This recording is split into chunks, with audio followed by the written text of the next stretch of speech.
Hello, everyone, and welcome back to Politics Now, where I talk about modern politics and modern America. And today, we're going to be talking about how Desantis could be the 2024 version of Jeb Bush in 2016. And there are a lot of similarities between both of them. They're both running more moderate neocon campaigns. They're both very overhyped and supported by the political base that are fearful of Trump.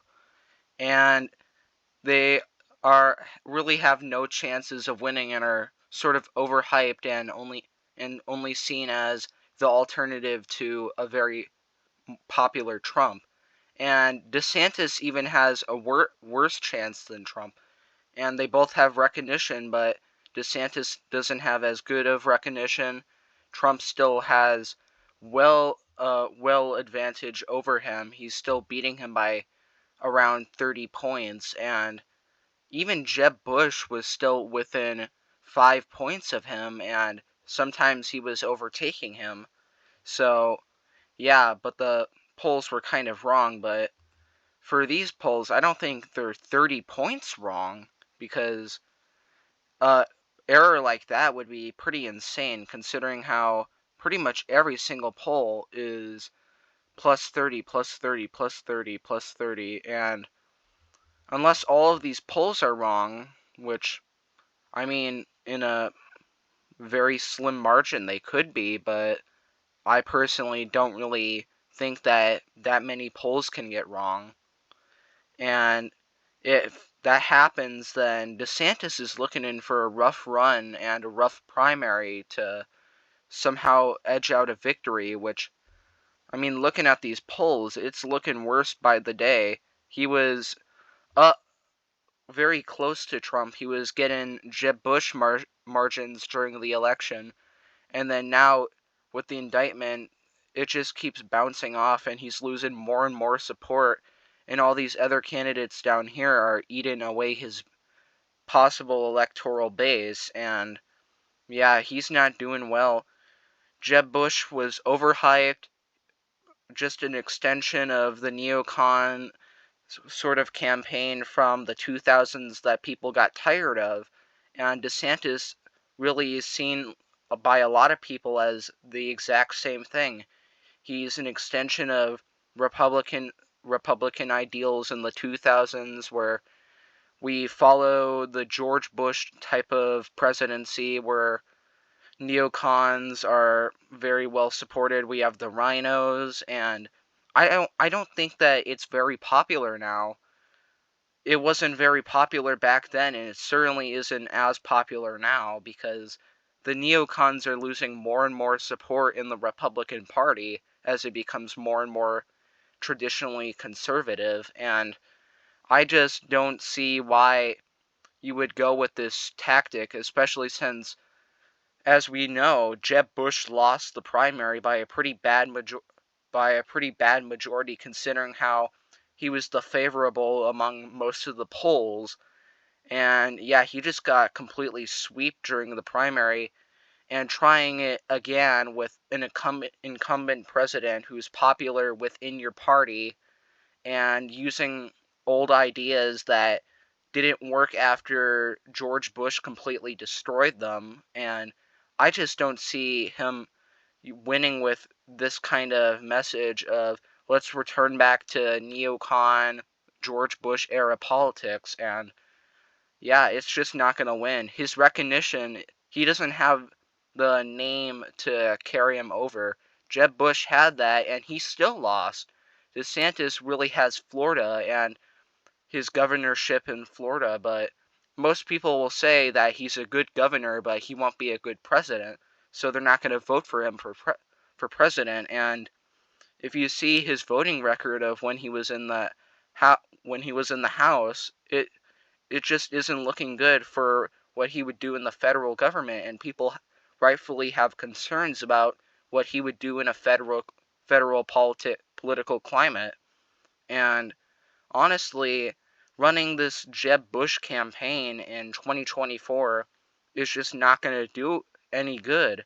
He's going to lose with a losing strategy, and he's going to lose even worse and completely destroy his political career, which is why I was betting that if he wanted to play his cards right, that he wouldn't run for 2024, and he would continue being the governor and then run after Trump and hopefully get a majority of the party who already liked him as a governor.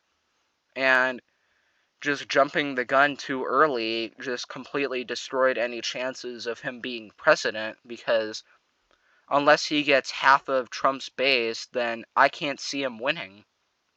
And anybody who knows Trump's base, a lot of them are diehard Trump fans and won't be voting for DeSantis, even though a lot of them like DeSantis. They like his governorship in Florida.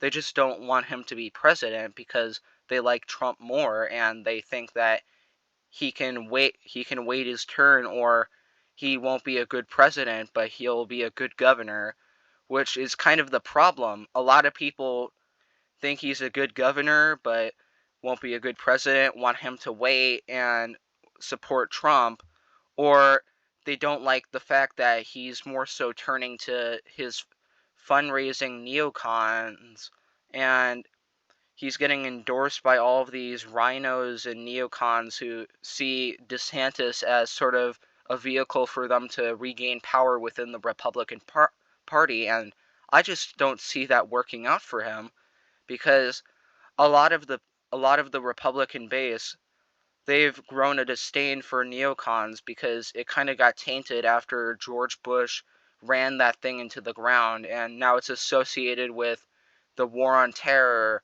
the 2008 recession, all the other problems of the 2000s, and nobody wants to associate themselves with neocons, and that's kind of why the Republicans lost during 2008 and 2012.